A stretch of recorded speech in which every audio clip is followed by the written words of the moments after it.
Bonjour à tous, alors je pensais vous faire une vidéo aujourd'hui qui montre un peu mon installation d'Arch Linux sur mon MacBook Pro Retina. Je voulais vous montrer un peu ce que j'ai installé, les programmes que j'utilise. Donc voilà. Donc le premier programme que j'ai envie de vous montrer, c'est tout simplement le programme que j'utilise pour faire cette vidéo, et c'est Simple Screen Recorder. Ce logiciel est vraiment pas mal, même super bien en fait. Ça vous permet d'enregistrer votre écran et d'enregistrer votre microphone en même temps. Donc ça vous permet de faire des vidéos très bien pour les tutoriels ou des trucs comme ça.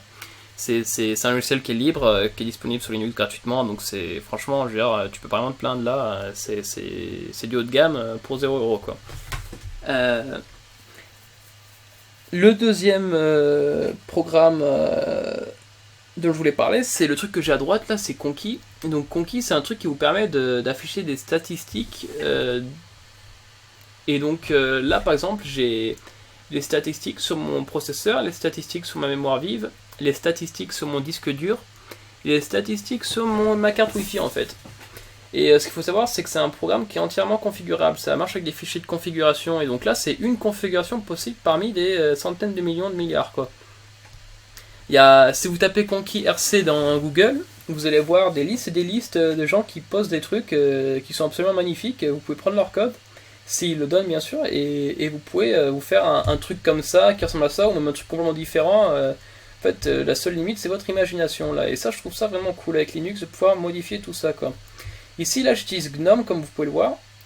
Alors, ce que j'aime bien avec GNOME, c'est que c'est pratique, surtout avec ce truc bouton à gauche. Là, au début, franchement, ça me faisait chier, et maintenant, je trouve que c'est vraiment cool, quoi. Je sais pas pourquoi. Mais en tout cas, ce qui manque là, c'est que vous avez plusieurs fenêtres ouvertes. Bah ouais, en fait, là, vous avez plusieurs fenêtres ouvertes. Ce qui me faisait chier, en fait, tout simplement parce que parfois, par erreur, je mettais ma souris là-haut, et donc il y avait ce truc-là qui venait, mais maintenant, je me suis habitué, et j'avoue que c'est super pratique.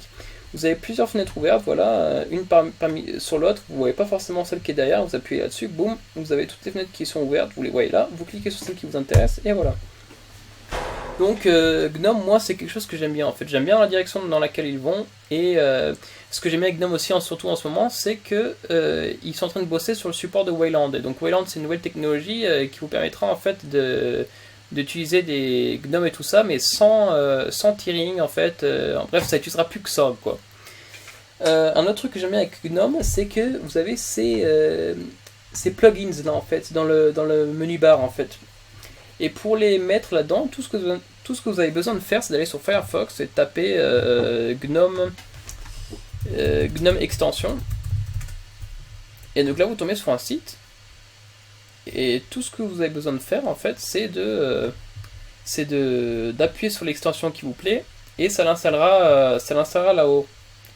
Donc attendez que ça load un peu pour vous montrer un peu comment ça marche. Voilà. On va dire que vous voulez une application, je sais pas laquelle, vas-y. Application menu, voilà. Si vous voulez application menu, tout ce que vous avez à faire, c'est appuyer sur on, et hop, vous l'aurez là-haut en fait. Donc si on teste, voilà, je clique là-dessus, et boum, j'ai le truc là, comme là en fait. Donc ça, c'est vraiment super facile pour installer des petits plugins dans GNOME, et ça, j'avoue que c'est super pratique. Mais moi, je veux pas ça, donc j'enlève. Bref, vous pouvez faire ça avec plein de plugins. Là, vous voyez, il y a 17 pages de plugins avec tout ça dessus, donc ça doit faire des centaines et des centaines de plugins, quoi. J'ai un plugin là pour le tiling, en fait. Le tiling, ce que ça permet de faire, c'est comme dans Windows, vous savez, vous pouvez mettre une fenêtre à droite et une fenêtre à gauche. Donc sur GNOME, on peut faire exactement ça dedans, quoi. Mais une fonctionnalité qui est pas mal avec le tiling, c'est que ça permet de l'automatiser, en fait. Vous choisissez une combinaison de touches, et vous appuyez sur ces touches, et ça va faire ce truc-là automatiquement sans que vous preniez votre souris pour bouger les trucs. Et donc ça, c'est pratique quand on veut un peu minimiser le temps, quand on a d'autres choses à faire, ça va beaucoup plus vite. Par exemple, là, j'ai 3 fenêtres ouvertes. Imaginons que je veux que ce soit horizontal. Au lieu de vertical, la séparation, bah, j'appuie sur Alt V, et boum, j'ai une séparation qui est verticale ici, là. J'ai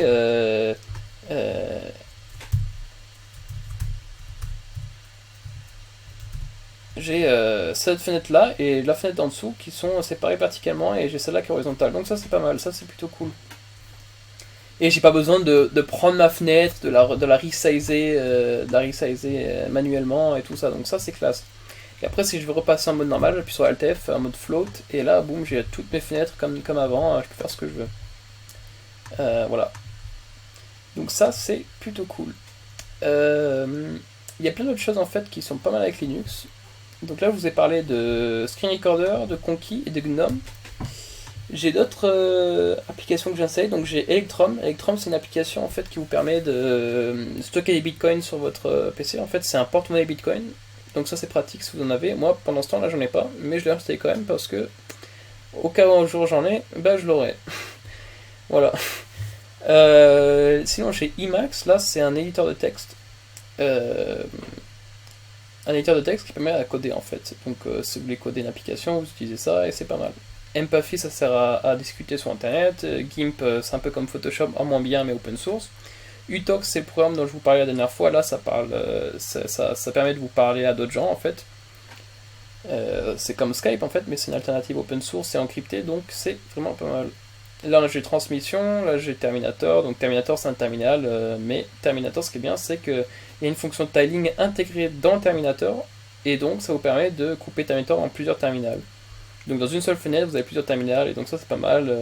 Encore une fois, ça permet en fait de pas avoir besoin de chercher les terminaux à l'autre bout du système pour les voir quoi. Après ça, j'ai des applications un peu standards que pas mal de gens ont sur Windows. J'ai LibreOffice, ici, là. J'ai Handbrake. Handbrake, c'est une application géniale, en fait, pour convertir des vidéos. Qu'est-ce que j'ai d'autre dessus? Enfin bref, voilà. On a fait un peu le tour de tout ce que j'avais sur mon PC. Il y a d'autres applications, en fait, dont je voudrais vous parler, qui tournent sur Linux, qui sont vraiment pas mal. La première application, enfin je sais pas si j'ai d'autres applications, mais en tout cas une application qui est pas mal, que j'ai pas installée là sur mon PC mais que je devrais faire, c'est une application qui s'appelle Arupad. Donc Arupad c'est un bloc-notes, mais il y a des fonctionnalités dedans qui sont super cool. Ça va vous permettre de prendre des notes, par exemple en maths. Si vous avez besoin de prendre des notes de maths, il y a une fonction dedans qui convertit le LaTeX à un fichier PDF ou un truc comme ça en live. Donc quand vous codez à droite, vous voyez à gauche exactement en temps live ce que vous codez. Et donc c'est pas mal. Là il y a une petite vidéo qui explique un peu.